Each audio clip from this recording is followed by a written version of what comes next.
Good evening. Thank you for joining us. I'm Greg Glover in for David Carroll. And I'm Cindy Sexton. Hamilton County Superintendent has a new improvement plan for the 5 lowest performing schools in the county. The school board approved Dr. Brian Johnson's request to establish opportunity zones. And Channel 3 has obtained a letter that says those zones would not only focus on the 5 I-zone schools, but also several other schools on the edge of being taken over by the state.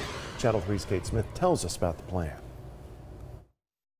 I-zone schools are among the worst performing schools in the state. Dr. Johnson's vision with the Opportunity Zone is to prevent 7 more schools from falling into that category.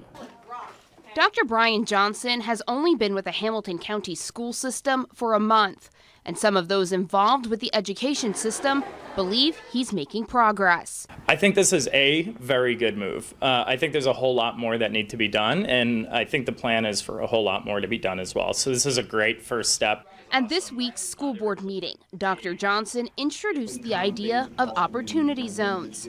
It's a plan to focus on 12 of the district's struggling schools. Taking 2 feeder patterns, which is the Howard High School feeder pattern and the Brainerd feeder pattern, and putting an extra emphasis on the things they need to succeed. The 7 schools added to the list are Howard High, Eastlake Middle, and the Barger, Eastlake, Donaldson, Clifton Hills, and Hardy Elementary schools.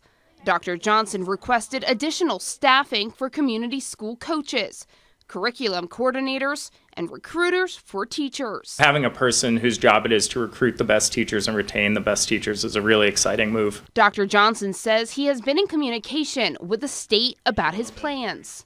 We think that this is exactly what the community's been asking for, and we applaud him for listening to that perspective and moving forward on it. The goal is for both the state and the district to work together to improve student success. So the state has said for several years that these schools need specific interventions and measurable interventions. And I think this is Dr. Johnson and his team's attempt and the school board's attempt now to make some of those interventions that could really have a very positive effect on student outcomes. The 9 new positions will be all paid by federal funds, and there will be no impact to the general purpose budget. In the studio, Kate Smith, Channel 3 Eyewitness News.